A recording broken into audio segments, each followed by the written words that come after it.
नमस्कार दोस्तों। दोस्तों कर्मचारी आप हो तो बहुत ही गुड न्यूज़ है। दोस्तों गुड न्यूज़ ये है कि पूरे भारत की जो राजनीतिक है उसमें गर्मी पैदा हो गई है और वो गर्मी क्या है ये हम जान लेते हैं। इस अखबार में लिखा हुआ है कि अखिलेश यादव की एक ऐसी स्कीम जो भारतीय जनता पार्टी में खलबली पैदा कर रही है, भारतीय जनता पार्टी में भय का माहौल बना रही है। दोस्तों ये खलबली क्यों है? 2022 में चुनाव हुआ था जिसमें भारतीय जनता पार्टी ने उत्तर प्रदेश में अपनी बहुमत की सरकार बनाई है। 2 साल बाद 2027 में फिर विधानसभा का चुनाव है और आप जानते हो कि उत्तर प्रदेश में 403 विधानसभा सीट है जिसमें से 2022 में बहुमत की सरकार भारतीय जनता पार्टी ने बनाई। उससे पहले मैं जान लेता हूं और आपको बताना चाहता हूं कि 2004 में सरकार मुलायम सिंह यादव की थी और एनपीएस की योजना लागू की गई थी। मुलायम सिंह यादव जो अखिलेश यादव जी के पिताजी थे।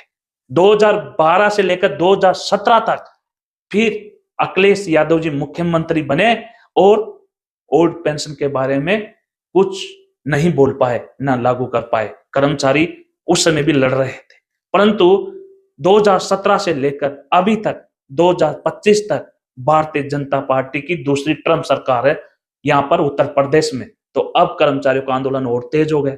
इसलिए आंदोलन तेज हो गया कि कर्मचारी धीरे धीरे रिटायर्ड होता जा रहा है एनपीएस के रूप में। तो उनको जिसकी 60,000, 70,000, 80,000, 90,000, 1 लाख सैलरी उसको 1800, 2,000, 2,200, 2,500, 3,000 रुपए तक एनपीएस की के रूप में पेंशन मिल रही है। तो क्या ये इसको बुढ़ापे की लाठी कहेंगे? इसलिए धीरे धीरे सभी राज्यों में बहुत बड़ा माहौल गरमाया गया है और 2027 में उत्तर प्रदेश में चुनाव होने वाला है। यही चुनाव पूरी लोकसभा चुनाव को भी बदल कर रख देता है क्योंकि 403 सीटें। तो दोस्तों ये भी बताना चाहता हूं कि अखिलेश यादव की जो ओल्ड पेंशन योजना की स्कीम है उससे खलबली भारतीय जनता पार्टी में क्यों लगी हुई है। और ये भी अखबार देख लीजिए, इस अखबार में उत्तराखंड सरकार अपने नेताओं की पेंशन में 50% बढ़ोतरी कर रही है। क्या आप इस पर टिप्पणी कर सकते हो?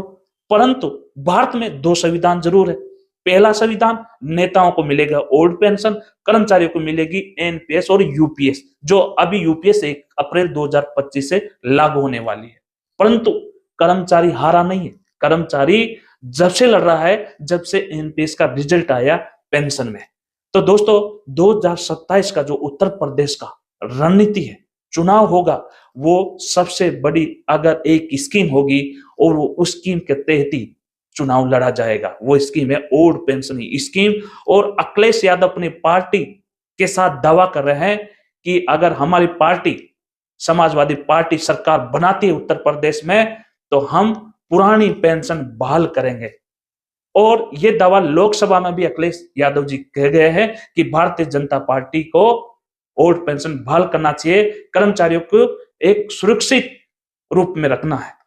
तो दोस्तों 2027 का चुनाव माहौल गर्मा जाएगा ये मैं कहता हूं और आपको खुशी होगी क्योंकि 2027 में अगर समाजवादी पार्टी की सरकार बनती है तो लोकसभा में भी ओल्ड पेंशन की सरकार बनेगी। ये बहुत बड़ी बात है। तो आप ये जानते हो कि 2-3 संविधान है भारत में पेंशन का। नेताओं को मिलती है ओल्ड पेंशन जो सेवा करता है, देश के नागरिकों की सेवा करता है, परंतु कर्मचारी 60 वर्ष की उम्र तक देश के विकासशील, देश के प्रगतिशील में पूरा 60 वर्ष तक जीवन लगा देता है। रिटायर होने के बाद में उसको एनपीएस के रूप में 2,000, 2,500, 3,000, 1,800 रुपये का पेंशन देकर छुट्टा कर देते हैं। क्या ये आपको सही लग रहा है? क्या आपके बुढ़ापे का जो कठिन समय होता है जिसमें आपके कई तरह की बीमारियां, कई तरह की अड़चन आती है, तो आप क्या 2,500 रुपए में अपना बुढ़ापे का खर्च चला पाएंगे?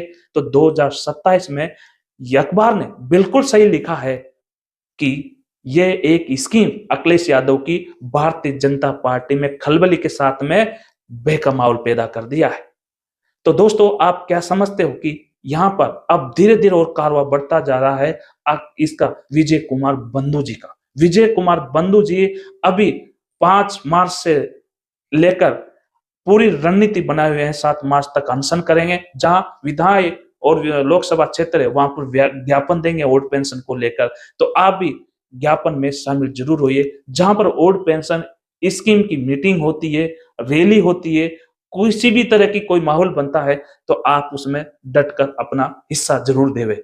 दोस्तों उसके बाद में आप 1 अप्रैल 2025 से यूपीएस लागू होने जा रही है, तो यूपीएस लेने से पहले आप अपने सीनियर कर्मचारियों से, अपने अर्थशास्त्रियों से ये जान ले कि हमको एनपीएससी रखनी है या यूपीएस 1 अप्रैल 2025 से लेनी है, क्योंकि उसमें 11वां पॉइंट यूपीएस में ये कह रहा है, जो अभी ज्ञापन आया था कि अगर आप ये योजना लेते हैं तो इसका आप विरोध नहीं कर सकते हो, आप इसके अलावा कोई दूसरी योजना भी चुन नहीं सकते हो। तो अब आपको देखना है कि आपको ओल्ड पेंशन के लिए लड़ना है या फिर आपको एनपीएस लेना है या फिर यूपीएस लेना है। तो दोस्तों विजय कुमार बंधु जी को 1 करोड़ आदमी जो कर्मचारी है वो समर्थन करता है और उसका ही पूरा परिवार, तुम जानते हो विजय कुमार बंधु जी पे विश्वास है, वो पेंशन पुरुष है। पेंशन पुरुष का एक एक शब्द हमारी ओल्ड पेंशन को विश्वास को बढ़ाता है। तो दोस्तों आपको यकीन है एनएमओपीएस के बैनर तले और सहयोगी संगठन के साथ में मिलकर हम ओल्ड पेंशन के लिए लड़ेंगे और जीत कर रहेंगे, क्योंकि कहते हैं ना कि मेहनत इतनी करो इतना दिन आपको सफलता जरूर मिलेगी। तो आप सफल जब ही होंगे जब आप लगातार संघर्ष करोगे, और संघर्ष जब तक जारी रहेगा ओल्ड पेंशन का, जब तक ओल्ड पेंशन बहाल नरेंद्र मोदी जी के द्वारा लोकसभा में पेश नहीं किया जाता। नहीं तो कहा जा रहा है कि 2027 का उत्तर प्रदेश का जो चुनाव होगा वो केंद्र की सरकार भी बदलेगा। तो जरूर 2027 में या 2027 से पहले नरेंद्र मोदी जी को ओल्ड पेंशन की भी घोषणा करनी पड़ेगी, जैसे यूपीएस की घोषणा की है। तो अब आपको सोचना है कि आप हमेशा संघर्ष करते रहोगे, विजय कुमार की बंधु जी की बातों का सम्मान करोगे और हर निर्देशों की पालना करते हुए ओल्ड पेंशन के बैनर के तले हमको आगे बढ़ना है। फिर मिलते हैं अगले वीडियो में, जब तक जय हिंद जय भारत। सारे मुद्दे चुनावी मुद्दे एक तरफ, एक मुद्दा बहुत गंभीर है और इस चुनाव में कोई उस मुद्दे को छू नहीं रहा। क्या हरियाणा के चुनाव में पुरानी पेंशन वाला मुद्दा, पुरानी पेंशन वाला मुद्दा क्या हरियाणा के चुनाव में असर डालेगा, मुद्दा बनेगा? देखिए मुद्दा जो है, भारतीय जनता पार्टी जो है उसकी सरकार थी, उसकी सरकार रहेगी। भारतीय जनता पार्टी की करनी भी देखी है, भारतीय जनता पार्टी जो कर रही है वो जनता जानती है। नहीं, पुरानी पेंशन मैडम, पुरानी पेंशन पेंशन का जो एक अलग है वो चलेगा, मुद्दे की बात है, मुद्दा वहाँ पे सबसे बड़ी नहीं, बात तो पुरानी पेंशन मुद्दा नहीं बनेगा। मैं आपको उदाहरण दे देता हूं, लोकसभा के चुनाव में जहां चुनाव हुए, लोकसभा के चुनाव के आंकड़े आप 400 पार का नारा दे रहे थे, आप 240 पर रह गए, तो पुरानी पेंशन वाला मुद्दा नहीं बना कोई?